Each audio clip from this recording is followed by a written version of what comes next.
Alrighty. So today we're going to be talking about section 3.1. And this entire section, chapter rather, all of our sections are going to start with measure of something, right? And the basic idea for all of them is going to be different ways to summarize and display our data. So the first one is going to be, really it should be measures, there's more than one of them, measures of center. So we're going to talk about different ways to calculate and find what is sort of the center point with various meanings of center for our data, right? So the first one that we talk about is something called the mean. And when we talk about the mean, we can either talk about the mean of a sample, which we call x bar, so x with a line over it. And that's going to be taking all of the data points of our sample and dividing them by the total number that we have, right? So this is the usual idea of average. And this second notation, it's new notation that we're introduced to here, but all this big sigma means is to add up all of the different data points that we have, right? We can also talk about population mean. And if we're talking about the mean of a population, we use the Greek letter mu. So mu is how it's usually spelled out in English, but that's the Greek lowercase letter mu. And funnily enough, that looks almost exactly the same, except we've got a capital N. And so it's important. Little n is the size of the sample, and big N is the size of the population. Right? So the difference for this particular measure is mostly in what we call it, right? If we call something x bar, we are communicating to the reader that whatever the center that we are currently measuring the center of a sample, right? If we call it mu, we're communicating to the reader that we are currently measuring the center of the entire population, right? But how we find either of those things is exactly the same either way. Later on, when we talk about some of our other measures, then we'll have some differences there, differences in the formula. But for mean, it's pretty much the same thing. Now there's one variation, and that's something called the weighted mean. And that is an x bar, but it's got a little w between it. And it's the sum of the data values times something called the weights all over the sum of the weights, right? So that's basically another way to do average, but where each individual data point is differently important from its fellows. So sort of the prototypical example of this that you've almost assuredly seen is every time your syllabus tells you the grade distribution, what those lists are actually lists of weights. So we'll do some problems involving that. Some other measures of middle that we have are the median. So this one is actually the sort of English version of middle.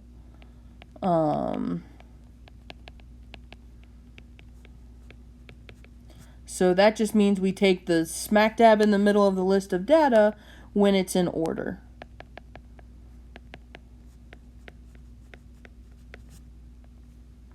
Right? And lastly, we have mode, and that's the most frequent data point.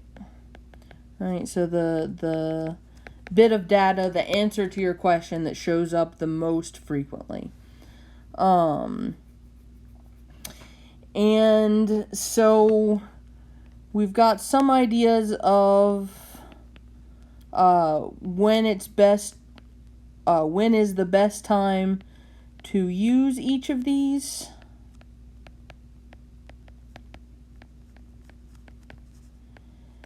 And on one hand, if your data is qualitative,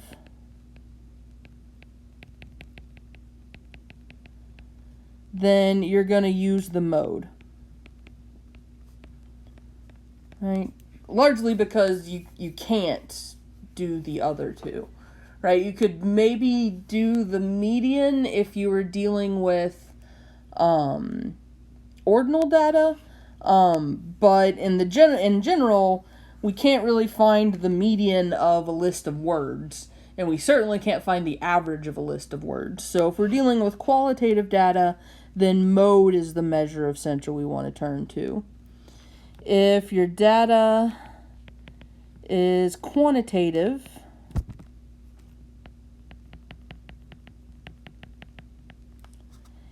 and there are no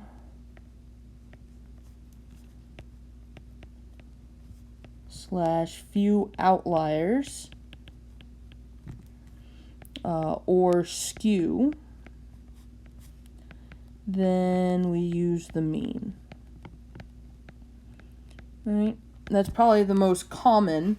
We're going to talk about later on in the semester how usually if we're doing things in the way that we tend to do things, our data isn't going to be particularly skewed. We're going to be dealing a lot with bell curves. So usually we're dealing with the mean, but if the data is quantitative and there are some serious outliers or skew, we use the median. Right, and this goes down to some sort of shorthand descriptions of these things. The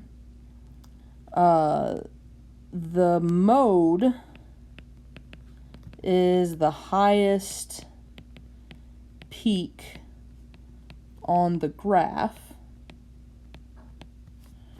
Right, the median divides the area under the graph in half,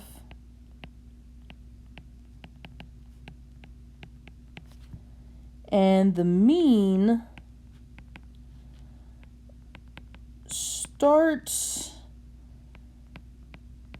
near the median but is pulled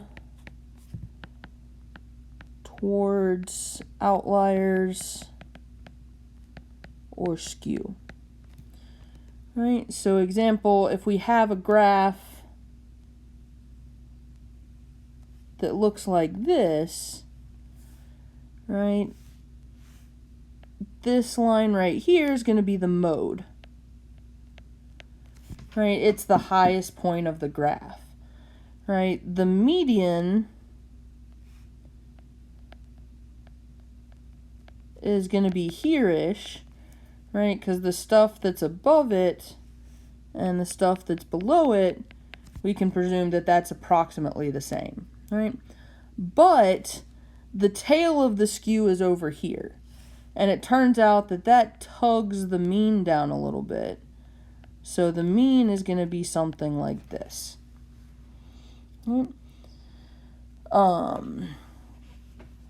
So if we were sort of trying to distinguish between what these lines are, right, the mode's always going to be the easiest to pick out because you just look for the highest point on the graph and that's it. The median, you've got to kind of eyeball where halfway area-wise between on your graph is.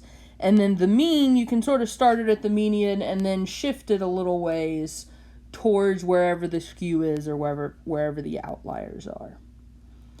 So that's our basic idea, our three main types of measure of center. So now we're going to play around with figuring some of this out. So,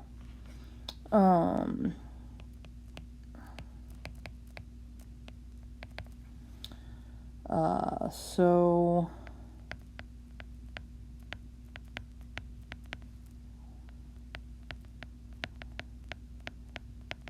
I'm going to have a sample of 4 students' exam grades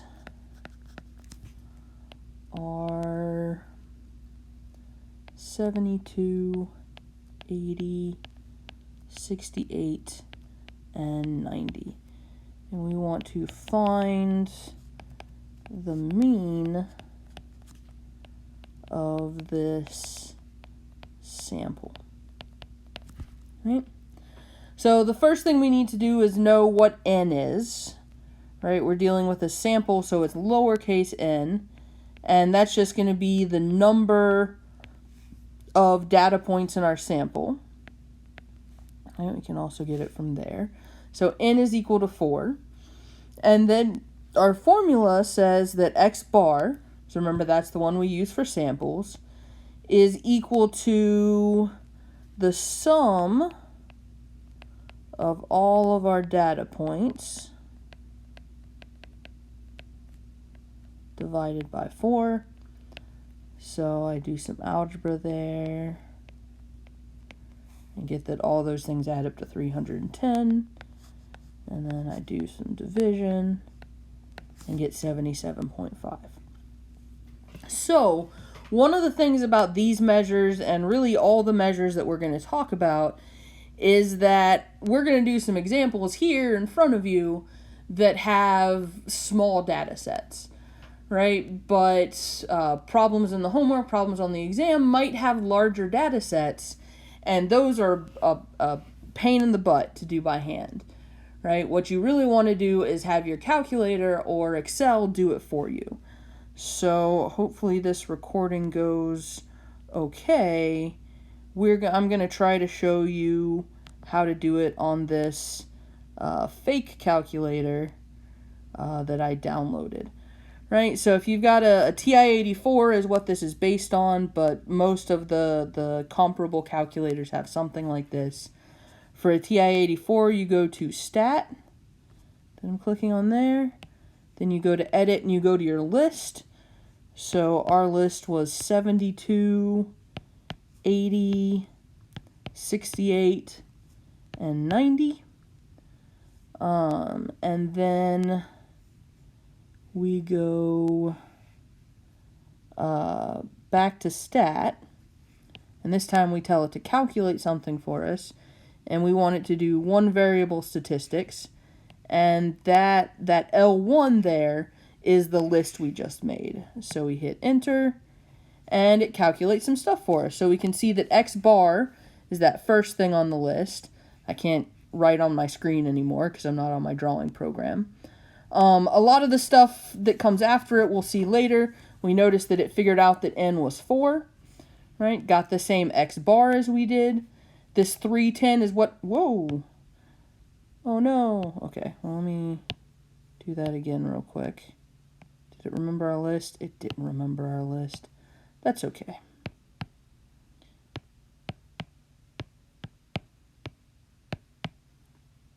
Let me go to Stat, we go to Calc, we go to one variable stats, we tell it to go. So that the big sigma there, that funky E of x is 310, which is what we calculated out as the sum of all the different data points. The rest of the stuff here we'll talk about later, but this MED equals 76, right? That's short for median, right? So it's telling us the median should be 76. So let's go verify that by hand. And then maybe after that, we can just trust the calculator to do the work. So I'm going to go back here. So the median, remember that was the middle of the list when the list is in order. So to find the median,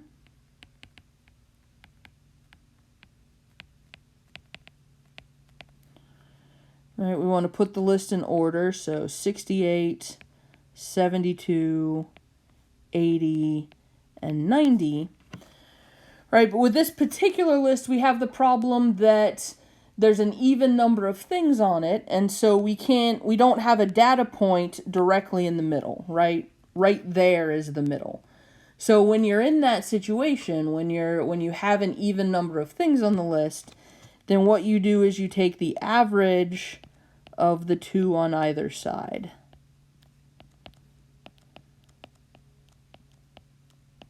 And what do you know? It equals 76, just like our calculator said it would. Right? So maybe we'll trust our calculator from here on out when it gives us a median. Right? So let's see. Let's do another problem. Right? And in this case, so that was problem 1, problem 2. So recall for our class,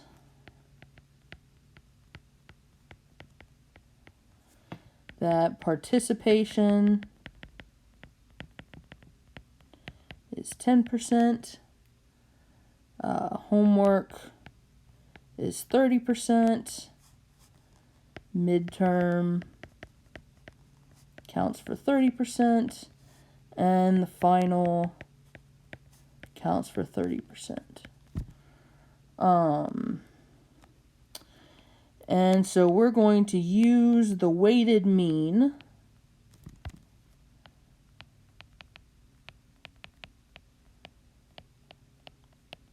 to find someone's final grade if they got 90% on participation, 100% on the homework, 86 on their first midterm, or on the only midterm, and 72 on the final. Right? So when you're doing a breakdown like we have up here, these are the weights, right? So this is W1, W2, W3, W4, and then these are our values, right? So our formula was the sum of the Wi times Xi divided by the sum of the Wi. Right? So we take the X and the W that are associated with one another, right? We need to match them up. And so we get 90 times 10 plus, that's what this sum means, the homework is connected. So we get 100 times 30. Then the midterm is connected. We get 86 times 30. And then the final is connected. We get 72 times 30.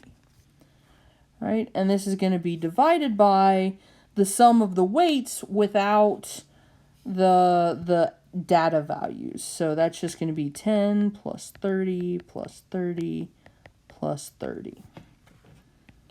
Right, so this is, I'm going to do the algebra for us here. And by do the algebra, I mean secretly I did it ahead of time, so I'm not some sort of master algebra doer. So all of that adds to 8640 over 100. So looks like their final grade will be a 86.4. right? And so this is something you can do in any class where you've been given a grade breakdown to find out your final grade, right? Maybe you've done everything but the final and you want to figure out what you need to do on the final to get an A. You can just start plugging in numbers for that final and put everything else what you've already earned and check and see if you've got an A, right? So you can do that all on your own. And you can even get your calculator to do it for you. So I'm going to switch back over to calculate here, right? So we go back to stat and edit, right? So my first list, I want to be my data points again. So 90 for participation, 100 for homework, 86 for the midterm, and 72 for the final. Then I'm going to start another list for my weights. So 90 was the participation grade, so I need to put the participation weight there. 100 was the homework grade, so I need to put the homework weight there. 86 was the midterm grade, so I need to put the midterm grade there, weight there. And 72 is the final grade, so I need to put the final weight there. Right, so now that I've got my two lists set up, I go back to stat here. I go to the calc tab, and again do one variable stats. But here, we have the list 1, L1 is our data, but we want to put down our frequency list is another word for our weights. So we want to, if we notice here on the stat button, I'm not going to click it because that might cause problems, but the blue word above the stat problem is list, so I'm going to hit second and stat, and I'm going to say I want my weights to be list 2.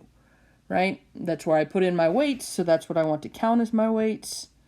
I'm going to say, okay, so my data, the data list is that first one is L1, and my weight list, my frequency list is L2. I hit enter, and what do you know? It found 86.4 again. Right? So that's how we can get our calculators to figure out these weighted means, and so you can get your calculator to figure out your final grade for you. So there we have our weighted mean, the basic idea we have to do that. Let's see.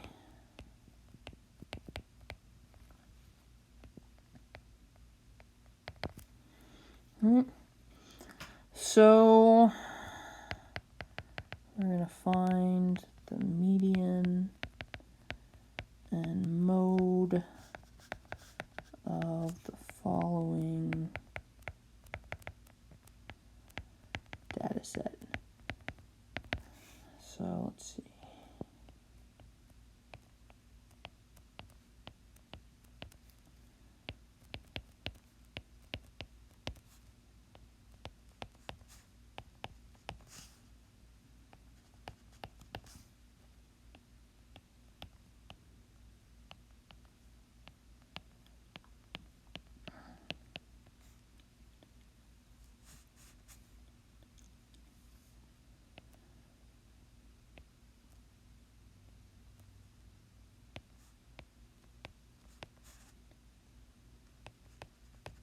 Okay, I think this gets us where I wanted. 1, 2, 3, 4, 5, 6, 7, 8, 9, 10, 11, 12, 13, 14, 15. Okay, so we've already found the median of a data set with an even number of things in it, right? That one was what we had up here.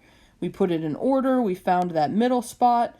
Since that middle spot wasn't at an actual value, we had to find the average of the value above and below it to get what the median is. Right? So for this one, we have an odd number, and that means the median is going to be part of the data set. Right? But first, we have to put this in order, right? Which is probably the least fun part of this. You can plug this all into your calculator, as we saw before with problem 1. Our calculator also figured that the median was 76. So we can do exactly what we did for that first problem and enter this longer list of data, and it should find us the median of that as well. You can also plug it into Excel and then just sort the list, right? Excel also has commands to find the median, as well as the mean. So if you want to do this in Excel, that's also an option. But this time we're just going to do it by hand. 15's not too bad. But as I look through here, I think 16's the smallest. So 16. Then the next smallest is 18. Right, then I think that's all of our teens. Now we got our 20s. It looks like there's 3 22s.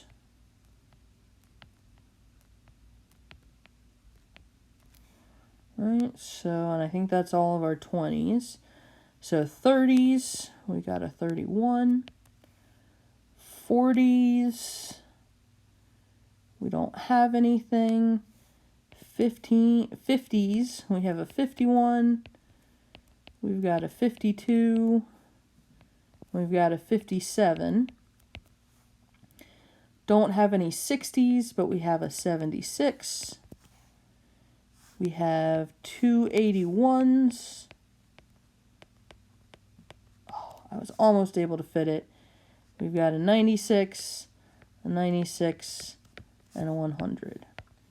Right, so just the process of putting everything in order made our mode pretty clear. Right, there's 3 22s, there's 2 81s and 2 96s, but there's definitely the most 22s. So the mode is 22, because that's the number that shows up most often in this list. And the nice thing about putting it in order is all the copies show up right next to one another, so it's easy to count. Right?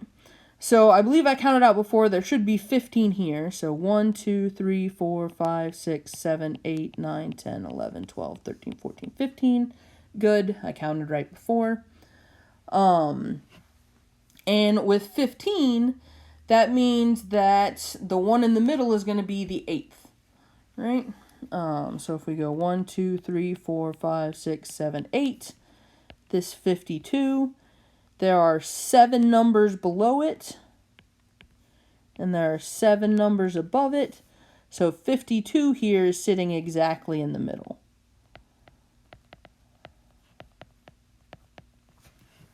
Right?